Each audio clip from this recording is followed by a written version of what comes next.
நாம் வீட்டுக்கு பயன்படுத்திட்டு மிச்சம் இருக்கிற சின்ன சின்ன அந்த பிவிசி பைப்பை தூக்கி வீச வேண்டாம். அதையும் குழந்தைகளுக்கு சொல்லி கொடுக்குற பொருளாக நம்ம மாற்ற முடியும்.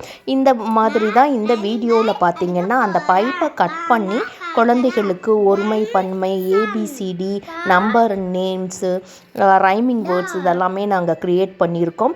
இது கலர்ஃபுல்லாக அந்த குழந்தைகளுக்கு ஏற்ற மாதிரி நாங்கள் வடிவமைச்சிருக்கோம்.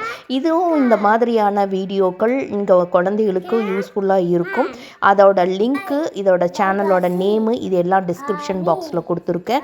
இதை நீங்களும் உங்கள் குழந்தைகளுக்கு இந்த மாதிரியான வேஸ்ட்டு திங்ஸில் நம்ம ரீசைக்கிள் திங்ஸாக அதாவது உபயோகமான பொருட்களாக பயன்படுத்தி குழந்தைகளுக்கு சொல்லி கொடுக்கும்போது அதுவும் பயன்பாடாக இருக்கும். விளையாட்டு முறையில் கற்றல் அதாவது எளிமையாக அந்த குழந்தைகளுக்கு அந்த சப்ஜெக்டை நம்ம புரிய வச்ச மாதிரியும் இருக்கும். நீங்களும் உங்கள் வீடுகளில் இந்த மாதிரி விளையாண்டு மகிழுங்கள். Thank you for